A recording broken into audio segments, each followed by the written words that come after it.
देश की बात में आपका स्वागत है। मैं हूं शारिक खान। महाराष्ट्र के भिवंडी में कल गिरी 3 मंजिला इमारत में मरने वालों की तादाद बढ़कर 6 हो गई है। जमींदोज हुई इमारत के मलबे में कई लोग फंसे हैं, 10 लोग घायल हैं और वो अस्पताल में भर्ती हैं। वहीं अब भी 6 लोगों को मलबे में से निकाला जाना बाकी है, ऐसा अंदाजा लगाया जा रहा है। लिहाजा राहत और बचाव का काम जारी है। मौके पर एनडीआरएफ समेत दमकल कर्मी और स्थानीय पुलिस मौजूद हैं। हादसे के बाद मौके पर मुख्यमंत्री एकनाथ शिंदे पहुंचे, साथ ही अस्पताल जाकर घायलों का हाल भी जाना। मुख्यमंत्री ने हादसे में मारे गए लोगों के परिजनों को 5-5 लाख रुपए की मदद का ऐलान किया। साथ ही घायलों का इलाज सरकारी खर्च पर करने के निर्देश दिए गए। सुनील सिंह हैं हमारे साथ इस बारे में ज्यादा बात करने के लिए। सुनील, मृतकों की तादाद बढ़ रही है, अभी क्या हालात हैं जमीन पर? क्या रेस्क्यू ऑपरेशन पूरा हो चुका है या अब भी कुछ लोगों के दबे होने की आशंका है? शारिक, अभी मौके पर बचाव कार्य चल रहा है और जो खोजी कुत्ते हैं अब भी उनकी मदद ली जा रही है, क्योंकि ऊपर के मंजिलों का मलबा लगभग निकाल दिया गया है। नीचे का जो तल मंजिल का था वहां पर अभी भी कुछ लोग फंसे हो सकते हैं, ये एक आशंका व्यक्त की जा रही है। कम से कम 2 से 3 लोग और फंसे होने की आशंका है, लिहाजा तलाश चल रही है। अभी तक का जो आंकड़ा उभर कर आया है वो कुल 16 लोगों को मलबे से बाहर निकाला गया था, जिसमें से 10 जो हैं वो सकुशल हैं, जिंदा हैं। उनमें से 6 लोगों को अस्पताल में भर्ती किया गया है और 6 लोगों की मौत हो चुकी है। जो कल जब इमारत गिरी थी तब जो आंकड़ा बताया गया था लगभग 20 से 22 लोग फंसे हो सकते हैं, लेकिन जो अब जानकारी उभर कर आ रही है 3 से 4 लोग और हो सकते हैं, जिनकी तलाश फिलहाल की जा रही है और काम तेज गति से चल रहा है। मुंबई से 3 एनडीआरएफ की यूनिट है जो वहां पर लगी हुई है, पुणे की 1 यूनिट लगी हुई है और एनडीआरएफ के जवान और टीडीआरएफ के जवान दोनों लगातार लगे हुए हैं, किसी भी तरह से मलबा जितना जल्द से जल्द हटाया जा सके और जो लोग फंसे हैं उनमें निकाला जा सके। कोशिश है कि जिंदा निकाला जा सके, लेकिन आज से जो भी 2 लोगों से 3 लोगों को खोजने में सफलता मिली है, मलबे से बाहर निकालने में, एक दुखद घटना है कि वो मृत अवस्था में ही निकल पाए हैं, क्योंकि जितना वक्त बीत रहा है उतने ही उनके जिंदा रहने की उम्मीद कम होती चली जा रही है। कल लगभग 1:30 बजे भिवंडी के वर्ल्ड गांव में ये हादसा हुआ। वर्धमान कंपाउंड में बिल्डिंग जो थी ग्राउंड +2 की बिल्डिंग है, 2 मंजिला। दोपहर 1:30 बजे वो एकदम ताश के पत्तों की तरह भरभरा के बैठ गई नीचे। खास बात यह है कि सिर्फ 14 साल पुरानी ये इमारत थी, तो कैसे गिर गई, क्या उसके निर्माण में खामियां थी, ये सब बातें भी अभी जांच की जाएगी। फिलहाल उसमें पुलिसिया कार्रवाई भी आगे होगी, लेकिन फिलहाल अभी बचाव कार्य किया जा रहा है। कोशिश है कि ज्यादा से ज्यादा जो लोग फंसे उन्हें निकाला जा सके। शुक्रिया सुनील, इस ताज़ा अपडेट्स के लिए। उम्मीद ये की जानी चाहिए कि अब जो भी बाहर निकाला जाए वो जिंदा निकले, यानी उससे बचा पाने में कामयाबी मिले। शुक्रिया आपका।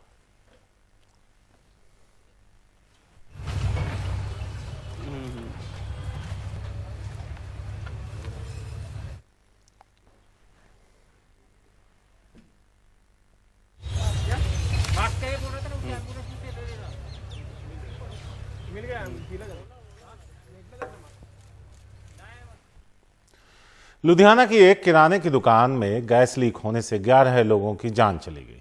इस हादसे में 10 से ज्यादा लोग बीमार हैं, जिनका स्थानीय अस्पताल में इलाज चल रहा है। एहतियातन पूरे इलाके को सील कर दिया गया है। एनडीआरएफ की टीम, स्थानीय प्रशासन और पुलिस महकमा मौके पर मौजूद है। अब तक यहाँ हमारे 11 डेथ्स हैं, 11 डेथ्स हैं कंफर्म्ड हुई हैं। तो एनडीआरएफ की टीम्स आ गई हैं और दूसरी टीम भी वो पहुंचने वाली हैं, वो बठिंडा से चली हुई हैं। गैस जैसे जो अभी शंका जार कर रहे हैं लोग, किसी ने कोई केमिकल वगैरह ऐसे जैसे डिस्पोज ऑफ करते हैं, इंडस्ट्रियल वेस्ट करते हैं, वो इनिशियल अभी तक बताया, पूरी तो तफ्तीश के बाद बताया जाएगा। वो इनिशियल ये बताया गया किसी ने केमिकल बेस समझी से किसी सीवर में शायद डिस्पोज ऑफ किया है और सीवर की गैस से मिलके कोई ऐसी गैस निकली है, तो वो उसने इफेक्ट किया है। बट 11 डेथ्स कन्फर्म होईਆਂ ਨੇ, 11 ਲੋਕਾਂ ਦੀ ਡੈਥ ਹੋਈਆਂ ਨੇ ਤੇ ਇੱਥੇ ਇੱਕ it is likely NDRF team काफ़ी देर ते मौके ते हैगी है। साडा पूरा जिला प्रशासन, पुलिस की टीम, कॉरपोरेशन की टीम, पीपीसीबी के नुमाइंदे सारे इत्थे आए हुए हैगे आ एंड लाइकलीहुड ये है that there is some gas contamination which has happened, but जिथे बॉडीज़ मिलियां सीगियां वो सारा एरिया एनडीआरएफ वालों स्काउर कर लिया गया है, देख लिया गया है। असी मैनहोल्स दे विच हुण सैंपल्स कड्ढन लगे हैं।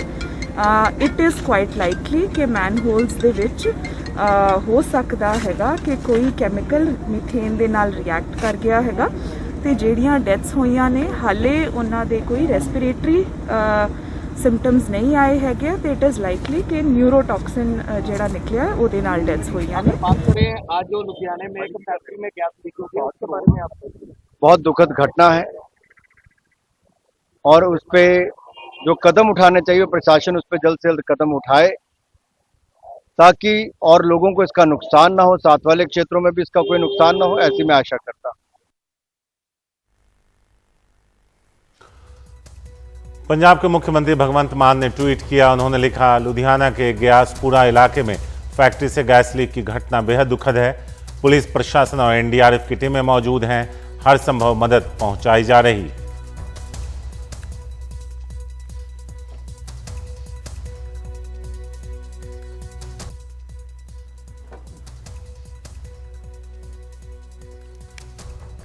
दिल्ली के जंतर मंतर पर कुश्ती संघ के अध्यक्ष ब्रिजभूषण शरण सिंह पर एफआईआर होने के बाद भी पहलवानों का धरना जारी है। उनका कहना है कि जब तक उनकी गिरफ्तारी नहीं हो जाती धरना पर बैठे रहेंगे। इस बीच सुप्रीम कोर्ट के निर्देश पर दिल्ली पुलिस ने केस दर्ज करवाने वाली 7 महिला पहलवानों को सुरक्षा दी। इन पहलवानों के संपर्क में दिल्ली पुलिस है और वो जल्द बयान दर्ज कर सकती। दोनों पक्षों के बीच लगातार बयानबाजी का दौर जारी है। पहलवानों का कहना है जब तक न्याय नहीं मिलेगा लड़ाई जारी रहेगी। आज जो सरकार है ये वैदिक कालों की बात करती है तो ब्रिजभूषण का बयान आया है कि ये फेडरेशन पे कब्जा करने के लिए मेरे खिलाफ साजिशें की हैं। अगर किसी फेडरेशन में हमें रेसलिंग फेडरेशन में अध्यक्ष बनना है या कोई भी पद चाहिए उसके लिए स्टेट में पद होना जरूरी है, चाहे तो वो सेक्रेटरी हो या अध्यक्ष हो। हम कब्जा नहीं चाह रहे, कब्जा तो वो चाह रहे हैं। वो बोल रहे कि मेरा जो 3 टर्म खत्म हो गया, यूपी में उसका लड़का है जो अध्यक्ष है, सेक्रेटरी है उसके लड़के का साला है, बिहार में है वो उनका दामाद है। सारा परिवारवाद तो उधर से हो रहा है, परिवारवाद का वो इंजाम इधर लगा रहे हैं। पूरा हिंदुस्तान हमारा परिवार है और एक परिवार के हम सदस्य हैं, उसके साथ लड़ाई लड़ेंगे। आप लोगों से एक रिक्वेस्ट है कि ऐसे अपराधी को आप मंच कैसे दे सकते हो, आप खुद से पूछ लो एक बार। ऐसे अपराधी को मंच देना मतलब कि आप लोग भी उसका सहयोग कर रहे हो कहीं ना कहीं। जो बचना चाहता है, जो अपना बचाव कर रहा है, झूठे प्रोपेगेंडा चला के, झूठी चीजें चला के, पैसा है तो उससे वो ट्रेंड चलवा रहा है। जब लास्ट टाइम हम जंतर मंतर पे बैठे थे तो वो चलवा रहा था कि ब्रजभूषण नहीं तो बीजेपी नहीं, तो शायद सरकार पे ब्रजभूषण का प्रेशर है, मुझे कैसा लग रहा है। हरियाणा के 90% खिलाड़ी और गार्जियन भारतीय कुश्ती संघ के ऊपर भरोसा करते हैं और विश्वास करते हैं। ये एक चंद परिवार है, जैसे एक चंद परिवार है और जितनी लड़कियां निकल करके आई हैं आरोप लगाने वाली वो एक ही अखाड़े की हैं, एक ही अखाड़े की हैं। और कल बजरंग पूनिया ने सवाल किया था कि हमको कैसे पता चला कि वो एक ही अखाड़े के हैं, क्योंकि हमको नहीं सारी दुनिया को पता है। महादेव रेसलिंग एकेडमी की ही सारी लड़कियां हैं और जिस एकेडमी के कर्ता धर्ता संरक्षक दाता सब कुछ दिल्ली के जंतर मंतर में महिला पहलवानों के प्रोटेस्ट का आज 8वां दिन है और लगातार महिला पहलवान यहां जंतर मंतर पर धरने पर बैठे हुए हैं। उनकी मांग है कि भारतीय कुश्ती संघ के अध्यक्ष ब्रजभूषण शरण सिंह को गिरफ्तार किया जाए। हालांकि दिल्ली पुलिस ने इस मामले में 2 अलग अलग एफआईआर दर्ज कर ली है और इस मामले की जांच जो है वो लगातार जारी है। दिल्ली पुलिस ने सभी महिला पहलवानों को सुरक्षा भी मुहैया करा दी है, क्योंकि सुप्रीम कोर्ट ने आदेश दिया था कि सभी पीड़ितों को दिल्ली पुलिस सुरक्षा मुहैया कराए। इसके बाद दिल्ली पुलिस ने अपने जवान महिला पहलवानों की सुरक्षा में तैनात कर दिए हैं। इसके अलावा दिल्ली पुलिस लगातार महिला पहलवानों के संपर्क में है। बहुत जल्दी ही उनके बयान जो है वो दर्ज किए जाएंगे और चूंकि जो महिला पहलवानों ने आरोप लगाए हैं वो घटनाएं 2012 से लेकर 2022 के बीच में है, इसलिए पुलिस इस पूरे मामले को लेकर तकनीकी जांच भी कर रही है। घटना के वक्त जो महिला पहलवानों की लोकेशन और आरोपी ब्रजभूषण शरण सिंह की लोकेशन कहाँ थी, उसकी जांच की जा रही है। सभी के कॉल डिटेल्स, सभी के मैसेज, ये सारी चीज़ें चेक की जा रही हैं। तो इस मामले को लेकर जो जांच है वो जारी है और दिल्ली पुलिस बहुत जल्दी ही महिला पहलवानों के बयान दर्ज करेगी। लेकिन इस सब के बीच जो इस मामले को लेकर जो राजनीति है वो भी तेज हो गई है। यहाँ पर आज सुबह से कई नेता लगातार आ रहे हैं, जिसमें रॉबर्ट वाड्रा भी यहाँ पर आए थे। इसके अलावा भीम आर्मी के जो चीफ हैं चंद्रशेखर, वो भी यहाँ पर पहुँचे थे।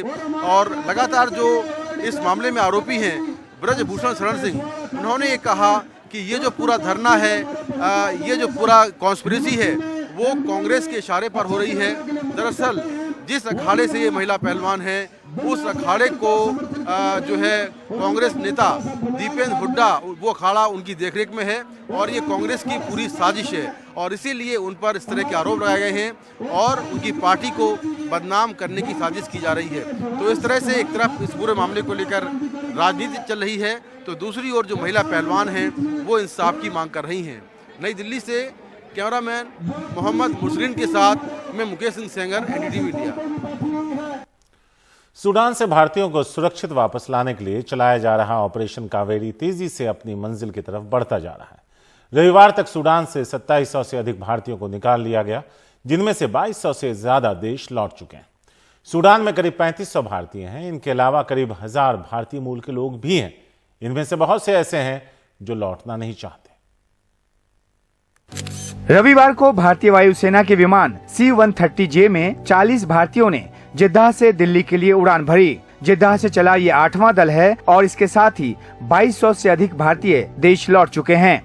जब भी हम कर्नाटक वाले आदमी हम वीडियो बना के भेजे, सरकार ने पूरी तरह से हमारा एक्शन लिया है और हमें को बाहर निकालने के लिए इतनी कोशिश किया है, तो बहुत सारा कोशिश किया है। इंडियन आर्मी के लिए और नेवी और एयरफोर्स के लिए thank you so much to rescue us from Sudan.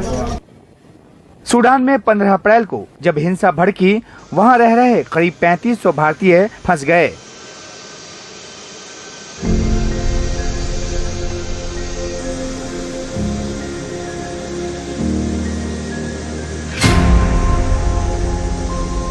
Bharat सरकार ने ऑपरेशन कावेरी चलाकर रविवार तक 2700 से ज्यादा भारतीयों को सूडान से निकाल लिया है। भारत सरकार की जय। जो रह गए हैं और सूडान से निकलना चाहते हैं, उनको भी जल्द निकाल लिया जाएगा। प्रधानमंत्री जी ने जब अनाउंस किया कि जो भी नागरिक भारतीय लोग जो सूडान में फंसे हैं उन सबको वापस लाएंगे, तो उनके वो उस वर्ड्स पर उनका विश्वास हुआ और कई लोगों ने कहा कि मोदी है तो मुमकिन है, ये फिर एक बार सिद्ध हो गया। भारत माता की विदेश राज्य मंत्री वी मुरलीधरन को पीएम मोदी ने खास तौर पर जेद्दाह भेजा है और वे अभी भी वहीं रहकर पूरे ऑपरेशन की देखरेख कर रहे हैं। जैसे जैसे भारतीय सूडान से निकल रहे हैं, चिंता की लकीर कम से कम तर होती जा रही है।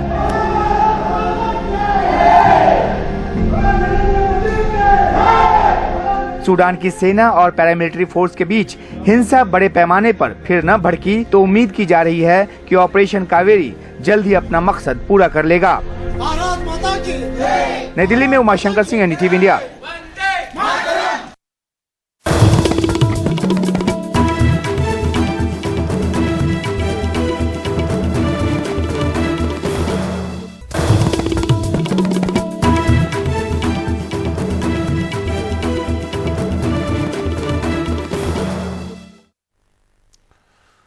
कर्नाटक में चुनाव प्रचार अपने परवान पर है। आज पीएम मोदी, प्रियंका गांधी, जेपी नड्डा और योगी आदित्यनाथ ने अपनी अपनी पार्टी के पक्ष में प्रचार किया है। पीएम मोदी ने आज कोलार से प्रचार अभियान की शुरुआत की। कोलार में उन्होंने कांग्रेस और जेडीएस पर जमकर हमला बोला और प्रदेश के विकास के लिए डबल इंजन सरकार को जरूरी बताया। पीएम ने कहा, एक बार फिर कांग्रेस प्रदेश के लोगों के सामने गारंटी का पिटारा लेकर आई है, लेकिन वो अपनी कोई भी गारंटी पूरा नहीं करती, जबकि बीजेपी ने कांग्रेस के किए गए वादों को भी पूरा करके दिखाया। इसके बाद पीएम ने चन्नापटना में रैली की, जिसमें उन्होंने कहा, कांग्रेस जेडीएस पर निशाना साधते हुए कि गठबंधन की सरकार में लूटने की लड़ाई होती, जनता का विकास नहीं होता। आजकल कांग्रेस ने फिर अपनी झूठी गारंटी का बंडल निकाल लिया है। कांग्रेस का ट्रैक रिकॉर्ड है कि वो कभी अपनी कोई गारंटी पूरी नहीं करती। 2005 में कांग्रेस ने देश के लोगों को गारंटी दी थी कि वो साल 2009 तक हर घर तक बिजली पहुंचा देगी। गारंटी दी कांग्रेस ने, धोखा दिया कांग्रेस ने और काम पूरा किया भाजपा ने। कर्नाटका को भारत का नंबर 1 राज्य बनाने का है। इसलिए कर्नाटका में डबल इंजन की सरकार जरूरी है। जितने दिन यहां बेंगलुरु में कांग्रेस जेडीएस का गठबंधन रहा, कर्नाटका के विकास पर भी ब्रेक लग गया। जब कर्नाटका में डबल इंजन की सरकार बनी, तब यहां के विकास ने नई गति पकड़ी। साथियों, जैसे आपने केंद्र में तेज गति वाला इंजन लगा रखा है, तो कर्नाटका में भी वैसा ही इंजन बने रहना जरूरी है।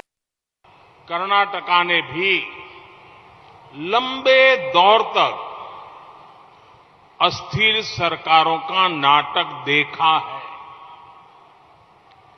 अस्थिर सरकारों में सिर्फ और सिर्फ लूटने के लिए लड़ाई होती है, विकास नहीं होता।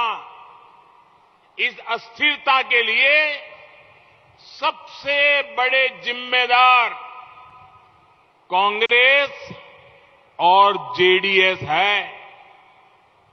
ये दिखावे के लिए 2 दल है, लेकिन दिल से एक है। वहीं कर्नाटक में बीजेपी कल घोषणा पत्र जारी करेगी। बेंगलुरु में इसे जारी किया जाएगा। इस मौके पर जेपी नड्डा, जो पार्टी अध्यक्ष हैं, सीएम बोम्मई और येदियुरप्पा मौजूद रहेंगे। घोषणा पत्र के लिए बीजेपी ने जनता से सुझाव मांगे थे। वेबसाइट, व्हाट्सएप और क्यूआर कोड के जरिए सुझाव लिए गए। सार्वजनिक जगहों और रैलियों में सुझाव पेटी रखी गई थी। राज्य में कांग्रेस ने मुफ्त बिजली, गृहिणियों को नकदी जैसी गारंटी दी है। ऐसे में बीजेपी पर लोग लुभावन घोषणाएं करने का दबाव है।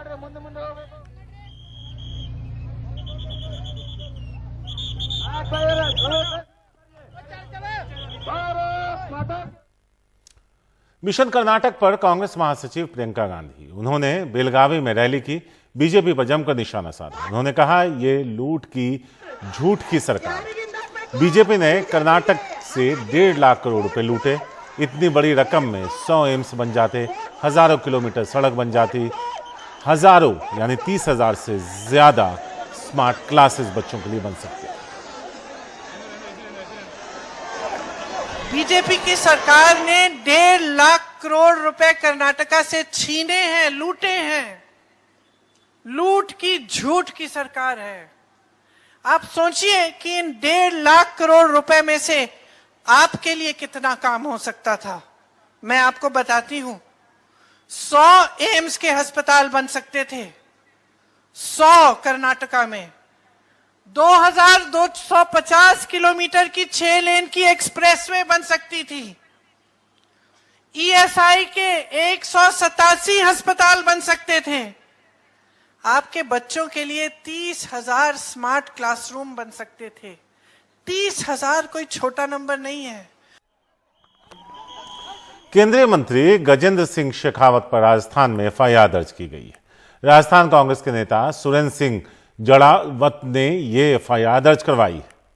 ये एफआईआर शेखावत के राजनीति का रावण वाले बयान पर दर्ज हुई।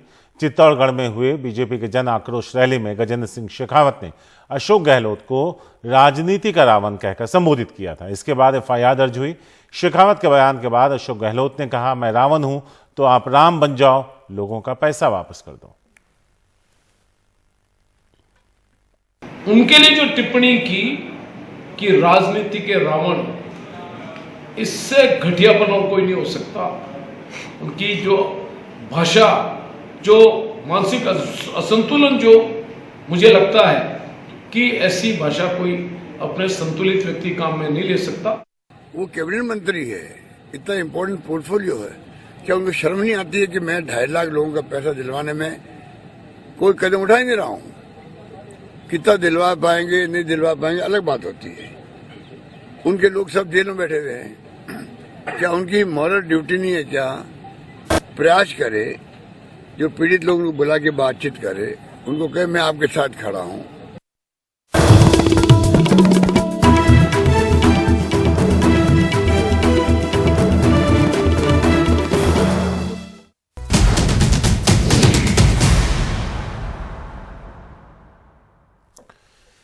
सीधे आपको मैसूरू लिया चलते हैं, जहां प्रधानमंत्री लोगों को संबोधित कर रहे हैं। के लिहाज से देखा जाए क्या एक बड़े बदलाव के तौर पर आज का ये road show, Ayesha?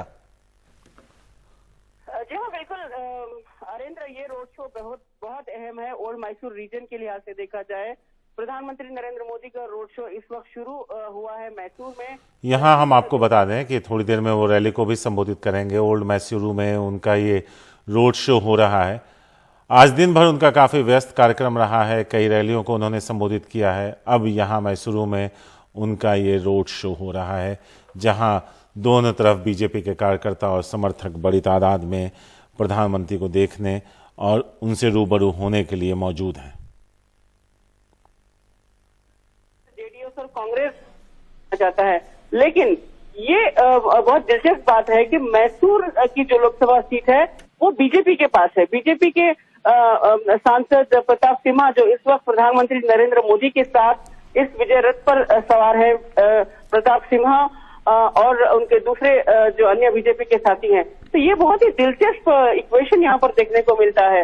BJP, JDS और कांग्रेस हमेशा से ये कहते रहे हैं कि ये कांग्रेस का गढ़ है और बीजेपी का गढ़ है, लेकिन दिलचस्प बात जब हम देखें लोकसभा सीट बीजेपी के पास है, तो ऐसे में बीजेपी पूरी कोशिश करेगी कि इस क्षेत्र में तमाम विधानसभा जो असेंबली सीट हैं, असेंबली सेगमेंट्स हैं, उन पर जीत हासिल कर सके। देखिए, बीजेपी के वरिष्ठ नेता अमित शाह ने लगातार इस क्षेत्र में काम किया है। लगातार उनकी तैयारी जो है पिछले 6 महीने या 7 महीने से शुरू हो चुकी थी इस क्षेत्र में। उन्होंने यहाँ पर करीब 35 सीटों का एक टारगेट दिया है पार्टी को, और ये मानकर चल रहे हैं कि अगर इस क्षेत्र में 35 सीटें बीजेपी जीतने में कामयाब होती है तो बीजेपी के लिए राज्य में एक स्थिर सरकार बनाने में बहुत आसान हो जाएगा। देखिए, बार बार प्रधानमंत्री नरेंद्र मोदी अपने हर भाषण और अपनी हर पब्लिक रैली में यही कह रहे हैं कि अब की बार बीजेपी की स्थिर सरकार। तो बीजेपी नहीं चाहती कि किसी तरह की संख्या की कमी हो और दूसरी पार्टियों पर निर्भर करना हो, जेडीएस का सहारा लेना पड़े। आयशा, आप जो बात कह रही हैं आयशा, बेहद महत्वपूर्ण है कि इस बार बीजेपी की स्थिर सरकार, क्योंकि हमने आज की प्रधानमंत्री कि बीजेपी के लिए पूरा जोर लगाते हुए प्रधानमंत्री, कई रैलियां उनकी, आज उन्होंने कई रैलियों को संबोधित किया, जेडीएस और कांग्रेस पर हमला बोला। इस बार अगर हम देखें तो कर्नाटक में एंटी इनकम्बेंसी काफी तगड़ी है, जिससे जूझती नजर आ रही है बीजेपी, और ऐसे में प्रधानमंत्री ने खुद मोर्चा संभाला है। कांग्रेस भी पूरा जोर लगा रही है और कांग्रेस को उम्मीद है कि इस बार वो सत्ता में वापसी करेगी एक अच्छे बहुमत के साथ। लेकिन बीजेपी भी अपनी कोशिशों में किसी तरह की कमी नहीं छोड़ रही है, और इसी दिशा में प्रधानमंत्री की एक के बाद एक रैली, आज उन्होंने रैलियों में कांग्रेस और जेडीएस पर हमला बोला। उन्होंने कहा कि कांग्रेस के किए वादे हमने पूरे किए। उन्होंने ये गिनवाया कि हजारों गांव में हमने बिजली पहुंचाई। इसके अलावा जहां कांग्रेस ये कह रही है कि 1 लाख करोड़ से ज्यादा का लूट बीजेपी सरकार ने किया, वहीं दूसरी तरफ प्रधानमंत्री ने कहा कि जेडीएस और कांग्रेस गठबंधन लूट करने के लिए ही आती है। तो ऐसे में ये तस्वीरें सीधे ओल्ड मैसूरू से, जहां प्रधानमंत्री रोड शो कर रहे हैं। निहाल हमारे साथ हैं। निहाल, ओवर टू यू।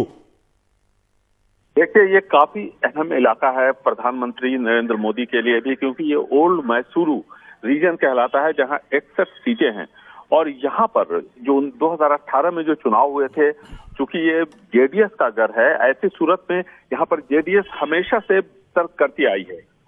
चामुंडेश्वरी देवी का मंदिर है वहाँ, मैसूर पैलेस, और यहाँ पर पिछले बार जब इन 61 सीटों पे के जो नतीजे आए थे उसमें से 27 सीटें जेडीएस ने जीती थी ओल्ड मैसूर रीजन में, 17 सीटें कांग्रेस ने जीती थी और 11 सीटों पर बीजेपी ने जीत हासिल की थी। इस बार बीजेपी की कोशिश है कि ज्यादा से ज्यादा सीटें यहाँ से जीती जा सके, और इसीलिए जो जिन लोगों ने भी बीजेपी कांग्रेस के लिए रणनीति इस बार बनाई है, उन सब का फोकस शुरू से ही इसी रीजन पे रहा। आपको याद होगा कि अमित शाह ने जब अपनी चुनावी रैली की शुरुआत की थी कर्नाटक विधानसभा चुनावों के लिए, तो 30 दिसंबर को इसी ओल्ड मैसूर रीजन के मंड्या से, जो कि मैसूर से तकरीबन 40 किलोमीटर की दूरी पर है, वहां पर एक बहुत बड़ा उन्होंने कार्यक्रम रखा था और वहां उन्होंने एक डेयरी की नींव रखी थी और बहुत सारे वहां पर काफी देर रुके भी थे। और उसके बाद जब भारत जोड़ो यात्रा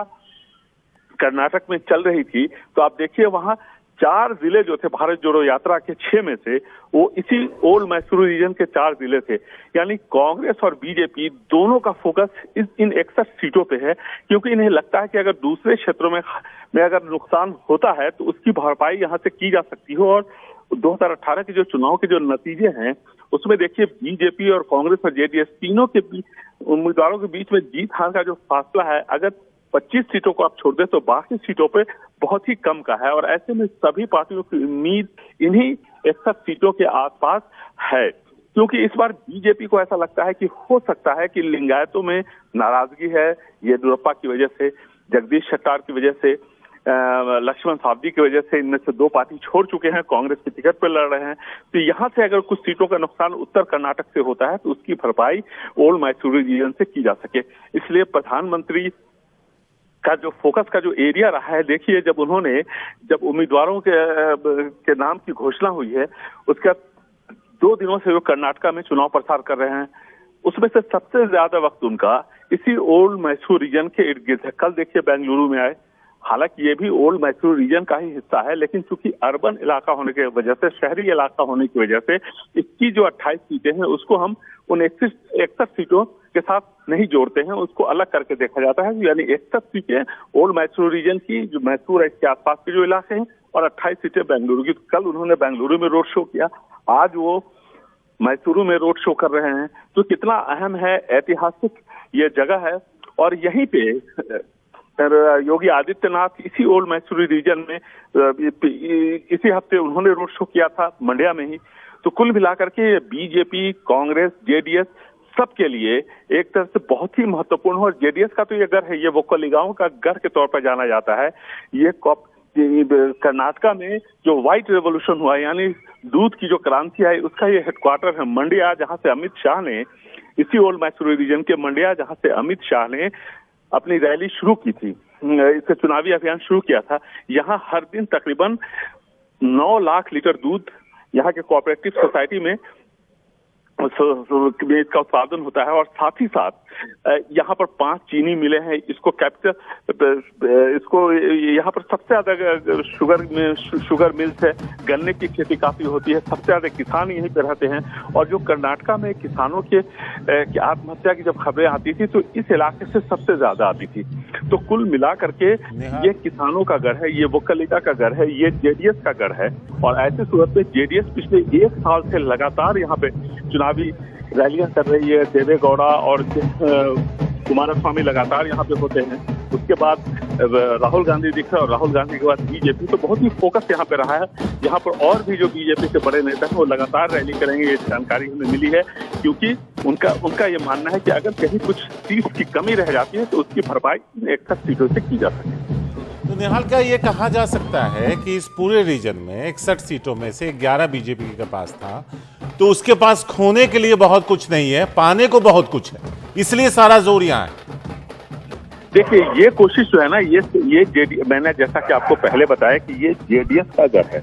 अब यहाँ पर जितना भी गेन हो जाए वो कांग्रेस को भी उम्मीद है और बीजेपी को भी उम्मीद है। लेकिन यहाँ पर एक मामला पिछले 15-20 दिन पहले सामने आया, वो अमूल बनाम नंदिनी का।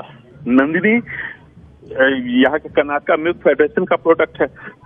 दूध से लेकर के मिठाइयाँ, दही, खोए, पचास बहुत सारी चीजें बनाती है ये कंपनी, ठीक वैसे ही जैसे कि अमूल बनाती है। और यहाँ पर एक बहुत बड़ा मामला हुआ कि जब ये कहा गया कि यहाँ पर अमूल की डेयरी की जो एक्सपर्टीज है उसको इस्तेमाल किया जाएगा, ताकि कर्नाटका के अमित शाह ने यह कहा था कि कर्नाटका के जितने भी गांव हैं वो चाहते हैं कि उनमें अगले 3 सालों के दौरान हर एक गांव में एक प्राइमरी डेयरी हो। और इस चीज को एस्टैब्लिश करने के लिए जरूरी है कि अमूल की जो एक्सपर्टीज है उसका इस्तेमाल किया जाए। अब यहाँ पर चूंकि अब चुनावी माहौल है तो राजनीतिकरण होना था, इसका भी राजनीतिकरण हुआ। तो यहाँ पर एक बात ये कही गई कि अमूल यहाँ ला करके नंदिनी को खत्म करने की कोशिश की जा रही है।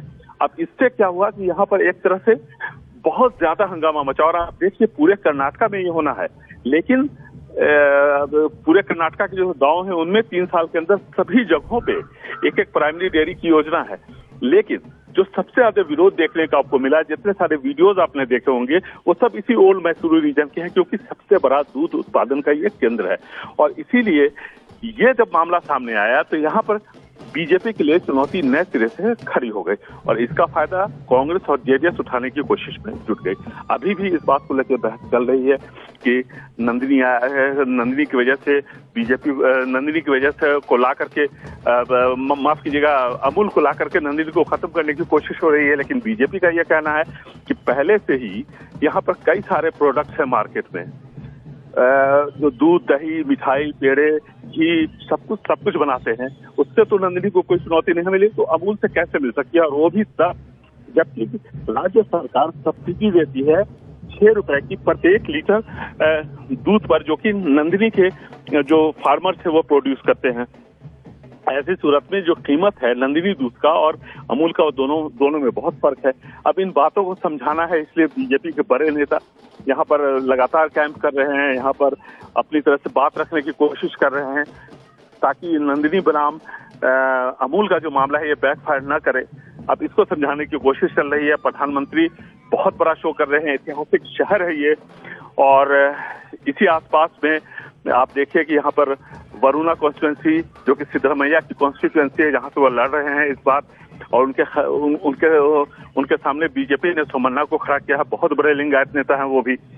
तो अब देखना है कि मुख्यमंत्री पद के दावेदार हैं सिद्धरमैया, और उस कॉन्स्टिट्यूएंसी में उस जगह पर यहाँ पर प्रधानमंत्री की वहाँ पर ये रोड शो हो रहा है, और ये काफी अपने आप में महत्वपूर्ण है। जैसा कि मैंने आपको बताया, ये वो जगह है जो मैसूर दशहरा के लिए जाना जाता है, और आपको याद होगा कि जब कभी भी दशहरा का वक्त आता है तो कुछ इसी तरह का समय यहाँ पर बनता है। लेकिन अब देखना है कि जब प्रधानमंत्री का जो ये रोड शो है, ये किस तरह से लोगों को जो बात बीजेपी कहना चाहती है वो वहां तक पहुंचा पाती है। भीड़ तो काफी है वहां पे, इसमें कहीं कोई दो राय नहीं है। तो निहाल, आज प्रधानमंत्री ने कई रैलियां भी की, शुरुआत से लेकर अभी तक के रोड शो पर अगर आप एक नजर डाल दें, क्या कुछ कहा, क्या कुछ वादे किए?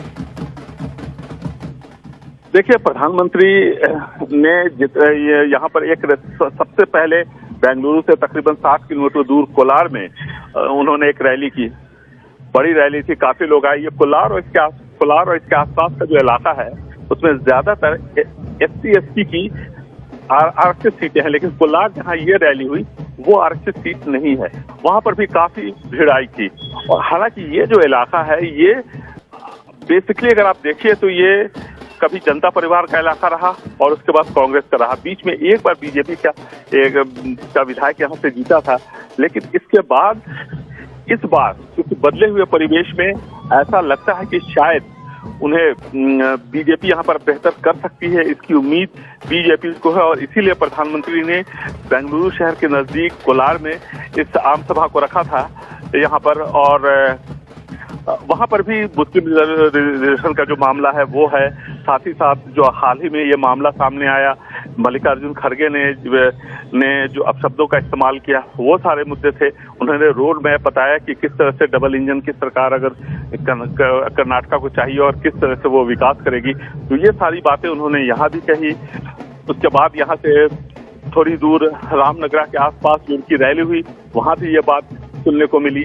रामनगरा देखिए, आप इस स्विच को देखें तो कोलार का बेंगलुरु से 30 किलोमीटर दूर रामनगरा है, रामनगरा के बाद चन्नापटना है, और उसके बाद इसी तरह से आप आगे बढ़ेंगे तो फिर मंड्या और फिर मैसूर, बीच में श्रीरंगपटना आएगा। तो ये सारे इलाके जो है काफी ऐतिहासिक महत्व वाले इलाके हैं। और ये जो चन्नापटना का इलाका है, रामनगर चन्नापटना, जहाँ पे ये रैली, प्रधानमंत्री की दूसरी रैली जो हुई वो इसी इलाके में हुई थी। ये जो इलाका है, यहाँ पर बहुत ही दिलचस्प लड़ाई होने जा रही है। पहले आपको बता दूं, कोलार वो कॉन्स्टिट्यूएंसी है जहाँ से कर्नाटक के पूर्व मुख्यमंत्री और इस बार मुख्यमंत्री पद के दावेदार कांग्रेस के वरिष्ठ नेता सिद्धरमैया चुनाव लड़ना चाहते थे, उनको पार्टी ने टिकट नहीं दिया। इसके बाद वो वरुणा गए, जो कि मैसूर के पास है, चामराजनगर में उनकी परंपरागत सीट है, वो 2 बार जीते। उसका उनका बेटा वहां से जीता अब सिद्धरमैया का। और इस बीच में एक और कॉन्स्टिट्यूएंसी है चन्नापटना की।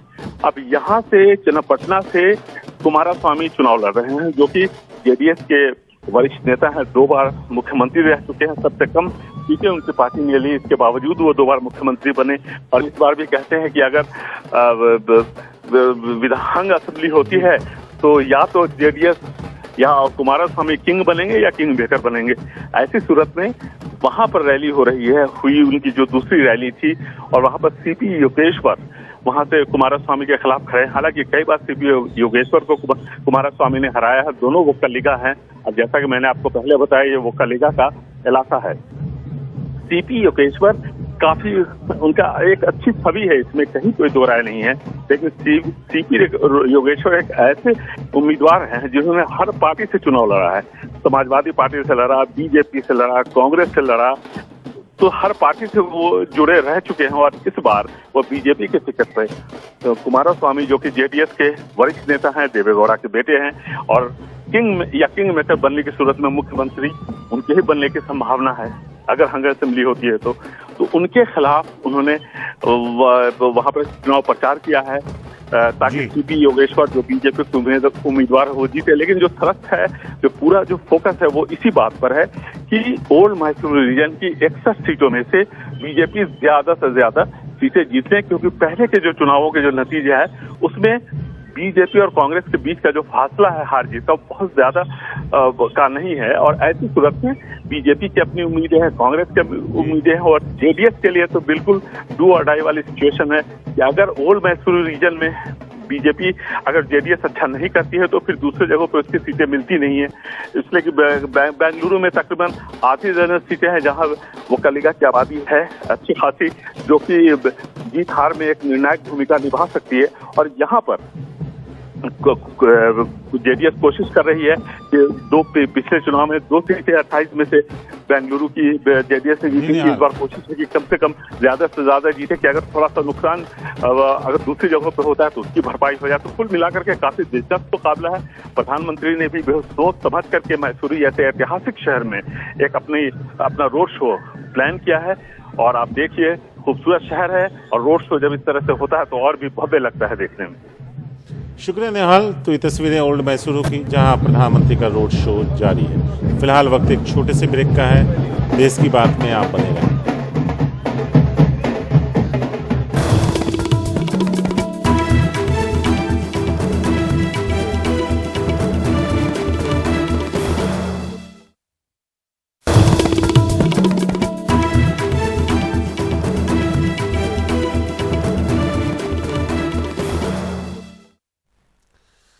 तेलंगाना के मुख्यमंत्री के चंद्रशेखर राव ने हैदराबाद में नए सचिवालय का उद्घाटन किया।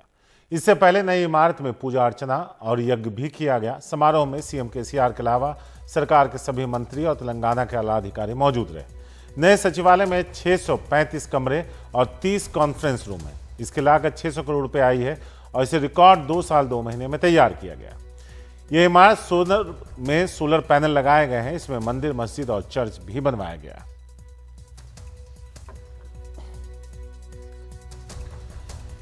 तो यहाँ आपको बता दें कि एक ऐसी इमारत जिसके अंदर सभी धर्मों के पूजा स्थलों का ध्यान रखा गया। मंदिर, मस्जिद और चर्च तीनों बनाए गए। 600 करोड़ रुपए की लागत। मुख्यमंत्री के चंद्रशेखर राव ने किया उद्घाटन।